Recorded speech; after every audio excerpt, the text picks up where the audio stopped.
2017, Nisma Caracal en tête, encore une fois, grâce à cette stratégie qu'ils ont adoptée de diffuser 3 séries le même soir. الحوار التونسي suit de très près Nisma, grâce à quoi? Grâce aux émissions produites. C'est la notion de production d'émissions. Donc ça, c'est beaucoup d'efforts. Ça, c'est assez facile. Alors, vous remarquez que 2017, c'est le début. 2017, c'est le début de la chute de Watani 1 à cause du fait que son JT de 20h est touché. Alors, il est touché comment?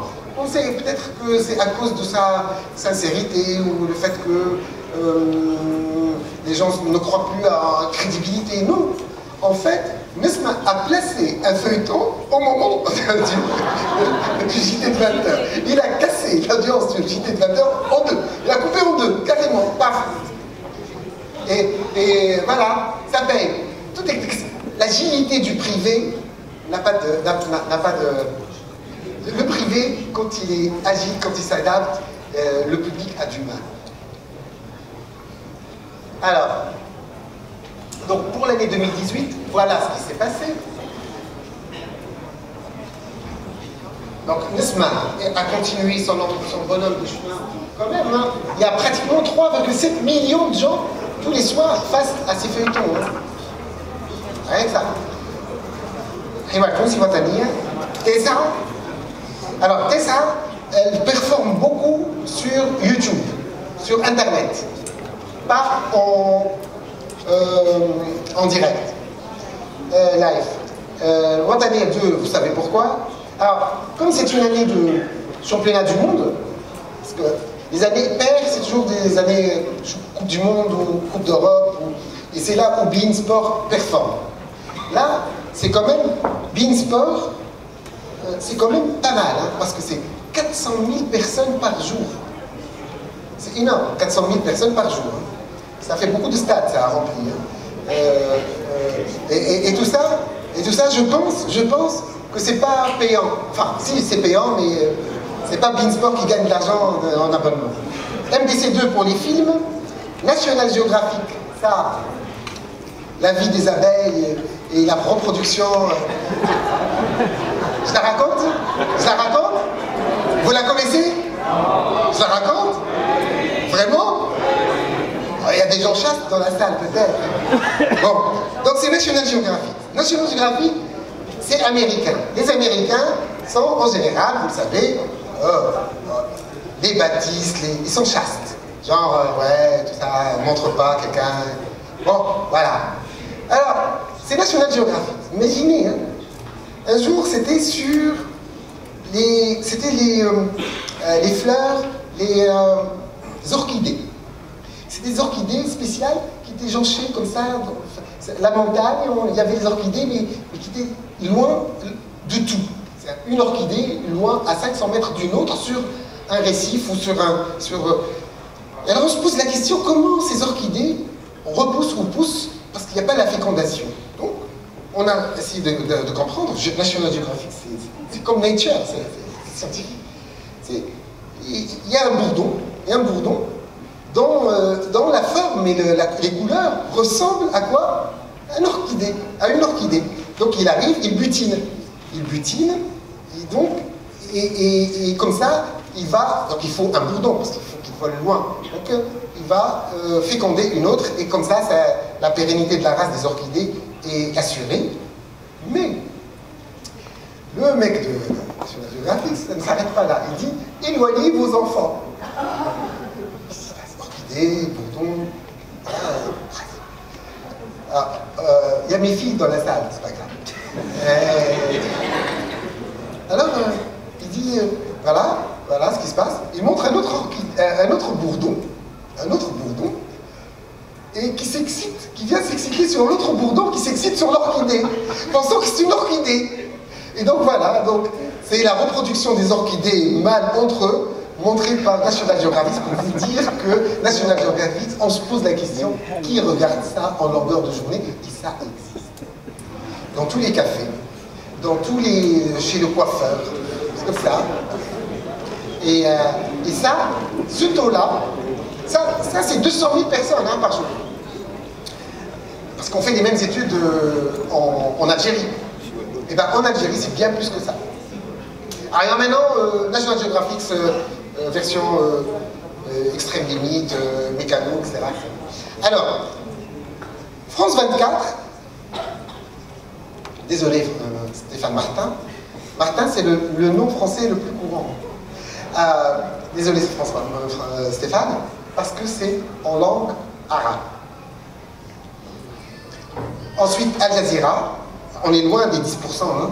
Janoubia, Zitouna, MBC4, voilà, MBC4. Donc on n'a plus besoin d'aller voir MBC4, tant on a ce qu'il faut chez nous. Et Tunisna 06.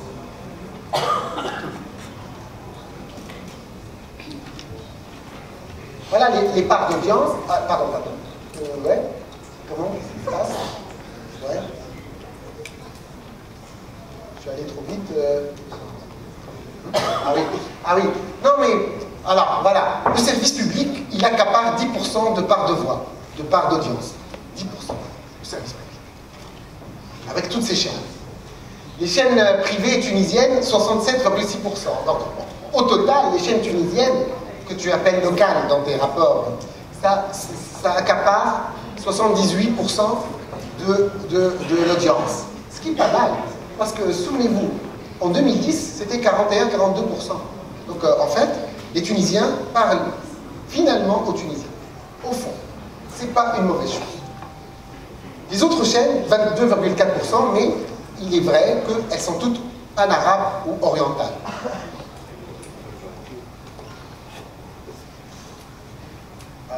Bon, la configuration n'a pas beaucoup changé par rapport à l'année d'avant. Voilà, alors la part des Tunisiennes, elle a progressé. Alors, j'ai voulu vous montrer comment on regarde la télé et comment on écoute la radio. Nous sommes un pays, un des rares pays au monde où il n'y a pas de détail. La Oprah n'existe pas en Tunisie. C'est-à-dire le 16h, là, où les ménagères font des bougies et regardant la télévision en pleurant sur le cancer de Richard Gere. Nous, il n'y a pas ça. Donc, il n'y a pas ça. Ici, il y a. Donc, il y a un manque à gagner, en fait.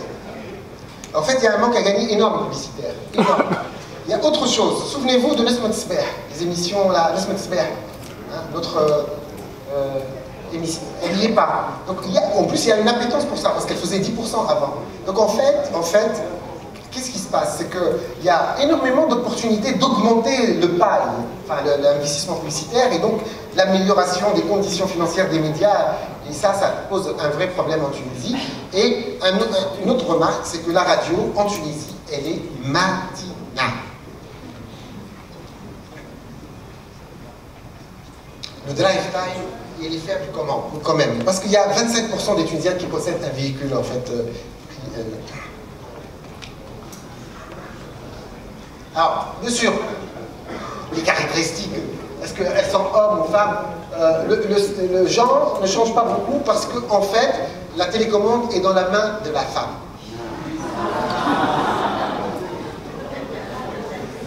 Parce qu'elle a une journée très dure, qu'elle travaille ou pas, et donc c'est son droit.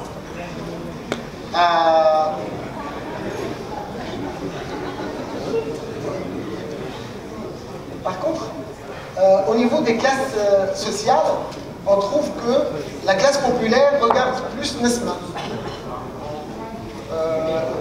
Voilà, 45%. Vous voyez, la moyenne de 37% devient 45% dans la classe populaire. Hannibal TV aussi monte. Voilà. Et là, Bein Sport, par exemple, chez les classes aisées, il monte un peu plus.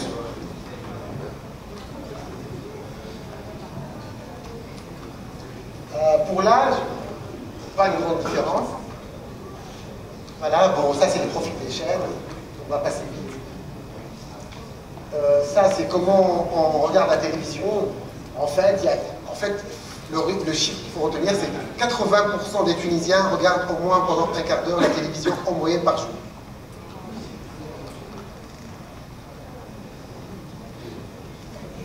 Voilà. Alors, il y a une chaîne qui n'est pas saisonnière, c'est-à-dire qui ne dépend pas de Ramadan, c'est bien Nesma qui a une programmation en fait presque linéaire. Mais vous avez vu que le Ramadan change tout. Hein. Vous voyez que Hebartouz, il met le paquet sur Ramadan.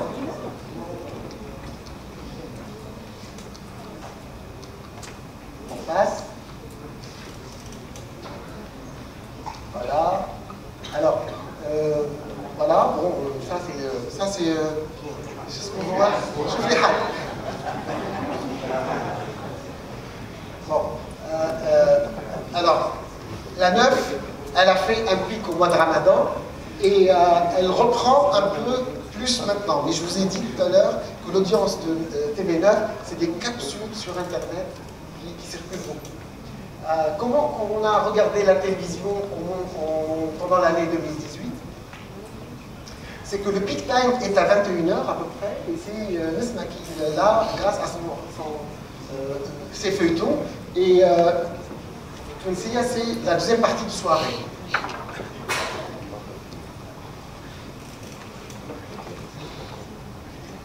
Alors par mois, vous avez le...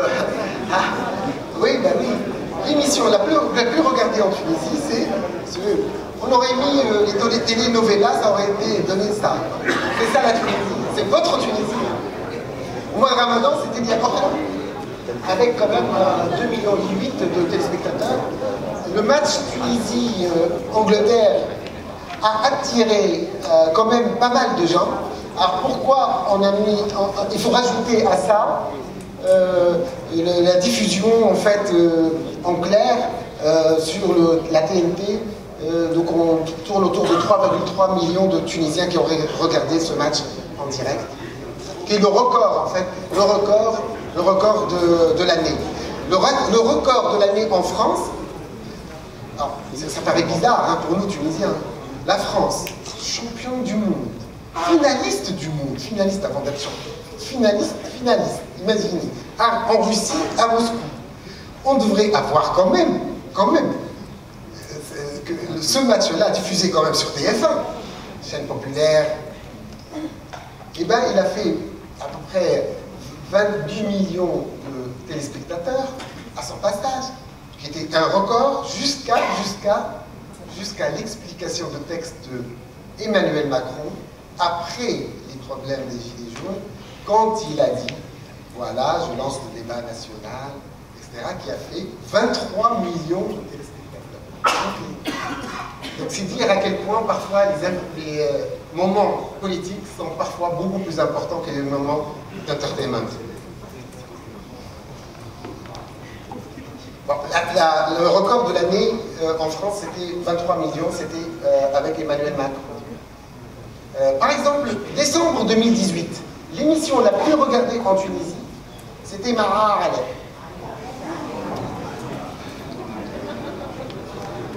Alors, le match Espérance et Ahli, il a fait quand même presque 3 millions de gens. Alors Ramadan, c'est Hebartouz qui est numéro 1, avant le reste.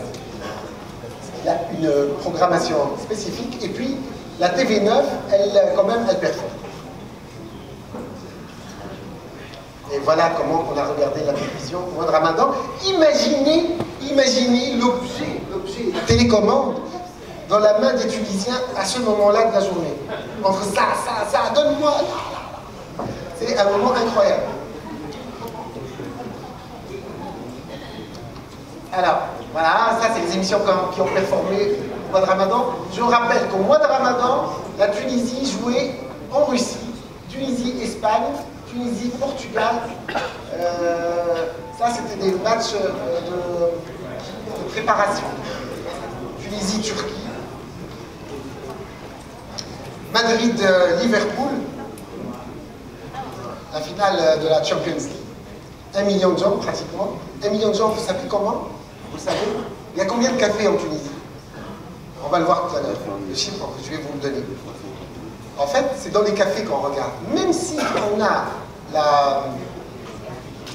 l'IPTV, tout ça, on sort avec les copains, regardez ça, par centaines dans les cafés. Bonjour la propriété intellectuelle. Donc, ça c'est tout frais, hein, tout chaud. Hein. Ça c'est janvier 2019. Là, c'est maintenant. Là. Donc, Nesma, revient. Vous voyez qu'elle revient. Elle est base, etc. Et vous allez voir. Voilà. C'est une vraie guerre. C'est pas une vraie guerre. Est-ce que Haytham, il est dans la salle, Haytham? Ouais, un de mes managers. Viens. Allez, on va lancer quelqu'un. Ah, viens.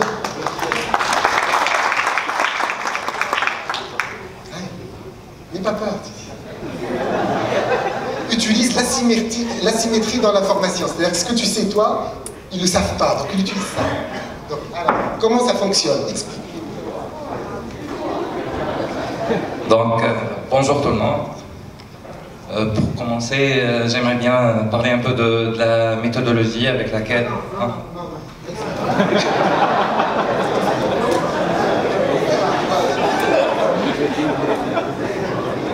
Oui. Qu'est-ce que c'est ça? Donc,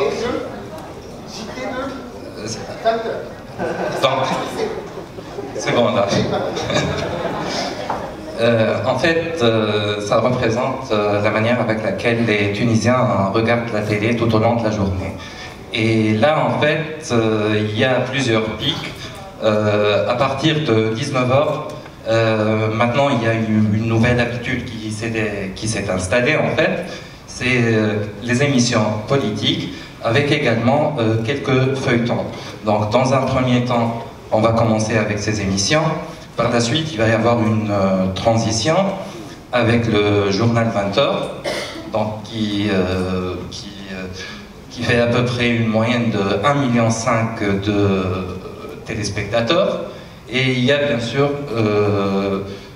une nouvelle transition à partir ici en fait, à partir de 20h30, c'est avec le feuilleton de Hannibal TV. Et ensuite, donc il va y avoir le feuilleton de Nesma de 21h et la soirée en fait avec le Hiwar Tounsi à partir de 22h. En fait, ce que nous sommes en train de remarquer ces dernières années, c'est que à partir de 22h, le pic de Hiwar Tounsi, il est passé en fait de 21h à 21h45 ou à 22h à peu près. Et il y a toute la programmation qui s'est un peu décalée. Merci. Je vous en prie, merci. Voulez-vous parler de allocation optimale, de l'échantillon, tout ça? Bon, je vous ai fait... Donc, en fait, ce qui se passe, c'est que le paysage devient vraiment très riche. Et une concurrence très hard. La vraie surprise pour nous, analystes, la vraie surprise, c'est qu'une émission d'investigation journalistique arrive en second, en termes d'audience, j'ai dit les 4 vérités. C'est la bonne surprise, c'est-à-dire une émission sérieuse, normale, construite, travaillée, avec beaucoup de journalistes, une équipe de 20 de journalistes, donc qui, elle, tranche avec le reste, avec tout le respect que j'ai pour tous. Hein. Donc voilà comment, très récemment, les Tunisiens regardent la télévision, et on considère que, quand même, que le JT de 20h reprend parce que l'actualité politique est chaude. Alors, ça c'est les autres émissions. Les matchs en direct, alors Tunisie, Danemark par exemple, et Tunisie a rassemblé 420 000 téléspectateurs. Ça c'est des moments forts. Je trouve les Halles, 353 000.